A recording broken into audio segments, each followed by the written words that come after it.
Hey guys, this is a video on 4.3, dividing fractions. Make sure you've already watched the video about multiplying fractions before you watch this one. Because dividing fractions is basically the same as multiplying fractions.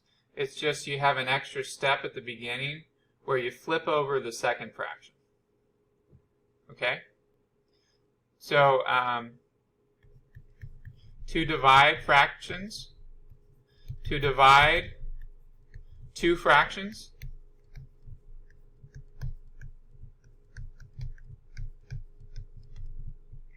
flip over the second fraction, flip over the second fraction,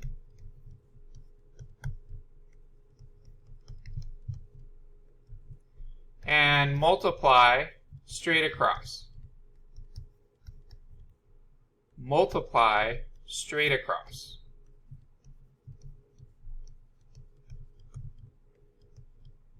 Okay? So to divide, it's just the same as multiplying. It's just that you flip over the second fraction at the beginning, and then you multiply straight across. And you never flip over the first fraction. You only flip over the second fraction. Okay? So let's see an example of this. Okay, so example. The instructions are divide. Okay, and for our first example, we're going to do negative 8 over 13 divided by x over 4. Negative 8 over 13 divided by x over 4. So to divide these fractions, you have one step at the beginning, one extra step, which is you flip over the second fraction and only the second fraction. So you don't do anything to the first fraction. So what we're going to flip over here is x over 4. So we flip over x over 4, and then we multiply straight across. Okay, so it's the same as multiplying, it's just you have to flip it over first. Okay? So instead of negative 8 over 13 divided by x over 4, now we're going to have negative 8 over 13 times 4 over x. Okay, so dividing by a fraction is the same as multiplying by the reciprocal. And the reciprocal means that you just flip over the second fraction. Okay? And then we're going to go ahead and multiply straight across here. So now we have negative of 8 times 4 over 13 times x. And with 8 and 4, they don't have any common factors with 13. So there's nothing that's going to cancel out. So since there's no common factors, we just go ahead and multiply everything out. Okay, so we're going to have negative of, on the top, 8 times 4 is 32. And then on the bottom, 13 times x is 13x. And notice at the beginning of the problem, the x was on the top. But then because we flipped over the second fraction, the x ended up on the bottom. And so it stayed on the bottom for the rest of the question. Okay? So our answer is going to be negative 32 over 13x. Negative 32 over 13x. Okay. And a lot of these are similar to the multiplying problem, so I'm not going to do as many examples. It's just that one extra step at the beginning where you flip it over. So I'm going to go ahead and go into some of the harder examples of dividing, since you've already seen a lot of multiplying already. Okay, so problem number 2. Negative 11 over 12 divided by 22. negative 11 over 12 divided by 22. So now the real question is, what's the denominator for 22? Well, remember, if they don't write the denominator is automatically 1. Okay, so this 22 can be rewritten as 22 over 1. And that's really the trick here, is remembering that if they don't write the denominator, you go ahead and write it as 1. All right? But then once you do that trick, then the rest of it's not so bad.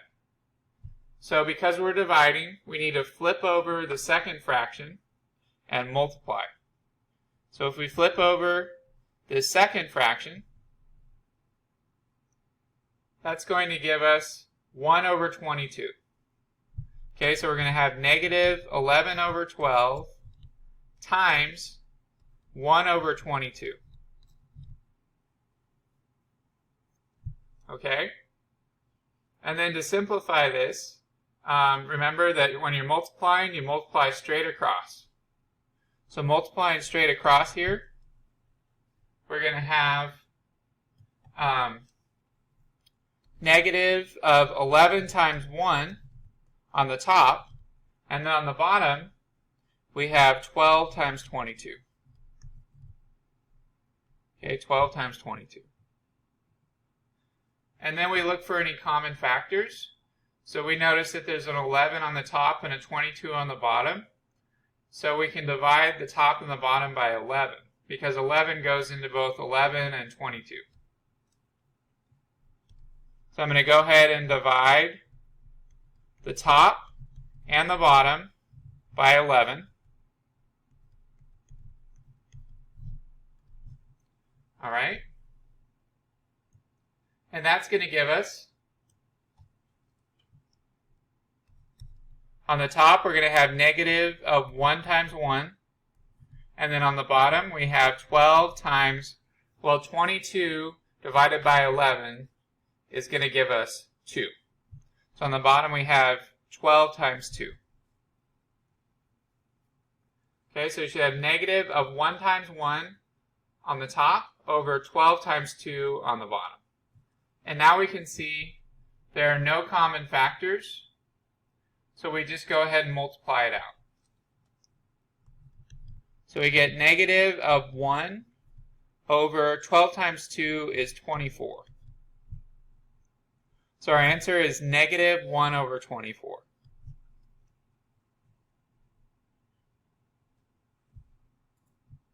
All right.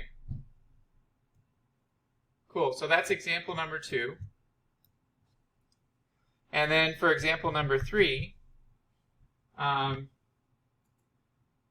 going to be jumping into some of the harder problems.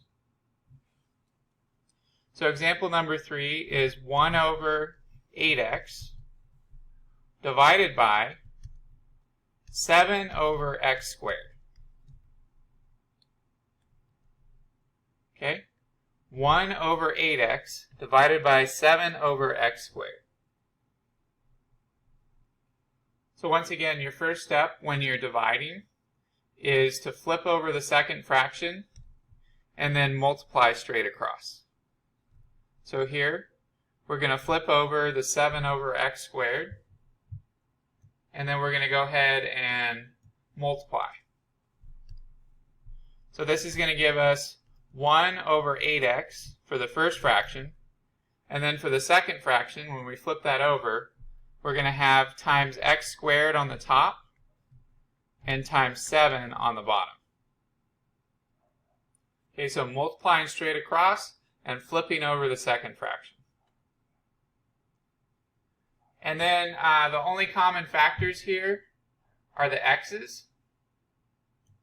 So for the x squared and the x, you can do method 1 where you subtract the exponents. Remember, when they write x, if they don't write the exponent, it's automatically 1. So this exponent here is 1. And then you subtract the smaller exponent from the larger one, wherever the larger exponent is. So on the top here, we're actually going to have x to the 2 minus 1. So we have 1 times x to the 2 minus 1 all over 8 times 7. All right, and then we know that 2 minus 1 is 1. So we actually get 1 times x on the top and 8 times 7 on the bottom. But we know that 1 times x is just x. And 8 times 7 is 56. Okay, so our answer is x over 56.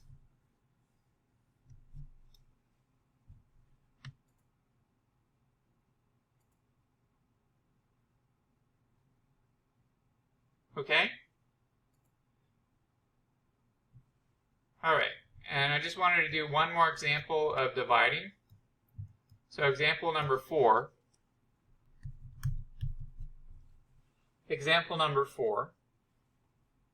For this one, we have 2x over 5 divided by 13 over 12x. 2x over 5 divided by 13 over 12x.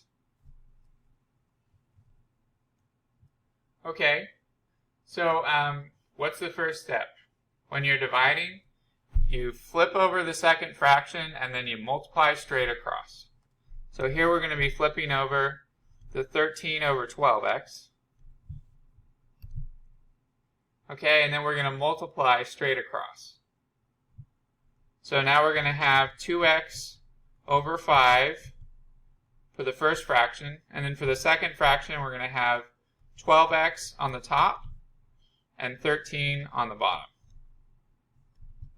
So all I did in that step was I flipped over the second fraction and then I multiplied straight across.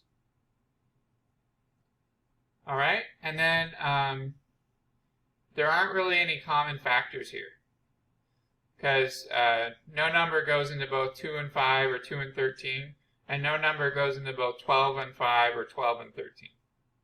So since there aren't any common factors, we're just going to multiply. Okay, so multiplying straight across. On the top, we have 2 times 12 is 24. And then on the top, x times x is x squared. Okay, and then on the bottom, 5 times 13. If you're not sure what that is, you can use a calculator. But it's actually 65. Okay? So that's as simplified as your answer gets here. So I'm going to go ahead and box that.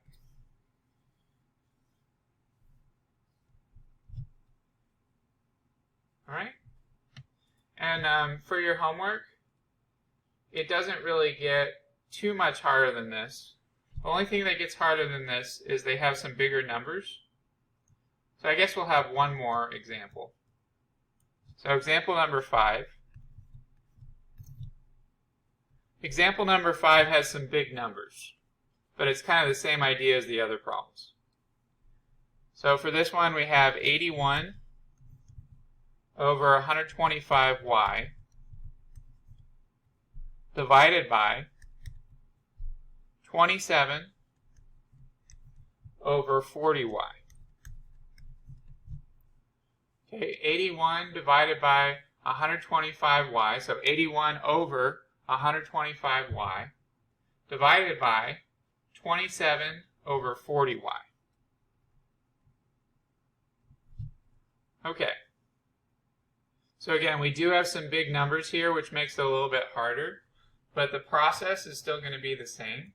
So we're still going to want to flip over the second fraction and then multiply straight across. Okay? So flipping over the second fraction,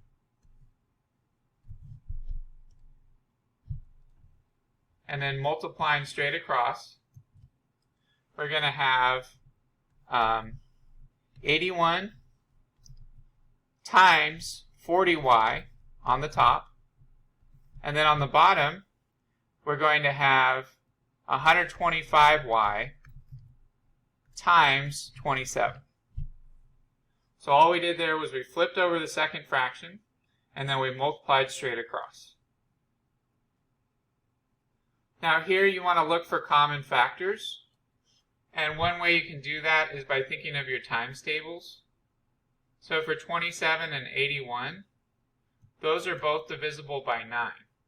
Because hopefully you remember that 9 times 3 is 27, and 9 times 9 is 81. Okay? So just using your times tables, you should know that those are both divisible by 9. So we're going to go ahead and divide the 81 and the 27. We're going to divide both of those by 9. And actually, you could also divide them by 27, but you might not know that. Okay, so we're just going to divide them by 9. And then for the 40 and the 125, you might not be sure what goes into 125, but one thing that you should notice is that it does have a 5 as the last digit, and 40 has a 0 as the last digit, so we can divide both of these by 5. So even without using a calculator, we can actually divide both of these numbers by 5. But you might want to use a calculator anyway, unless you're good at doing division in your head. Okay? So what are we going to get here? Well, so far, on the top, we have 81 divided by 9 is 9. And then 40 divided by 5 is 8. So on the top, we have 9 times 8. And then notice on the top and the bottom, we have a y. So we can actually cross out those y's so that we won't have any more y's anymore. All right, so on the top, all we should have now is 9 times 8. And then on the bottom, what's 125 divided by 5? Well, if you can't do it in your head, you can use your calculator. So 125 divided by 5 is 25. So in our denominator, here where we have the 125, that's going to be 25 now. And then 27 times 9 is 3. So then the question is, are we done? And the answer is no, because we still have common factors here. We still have a common factor for this 9 and this 3. Okay, so we're going to have to divide the 9 and the 3 by the biggest number that goes into both of them, which is 3. Okay, so we're going to divide the 9 and the 3 by 3. And after we do that, what do we end up with? Well, on the top, 9 divided by 3 is 3, so we have 3 times 8. And then on the bottom, we have 25 times 3 divided by 3 is 1. Okay, so we have 3 times 8 on the top, and 25 times 1 on the bottom. And 3 times 8 is 24, and 25 times 1 is 25. So our answer is 24 over 25. Okay, and that's about the hardest problem you have on your homework. So you should be good.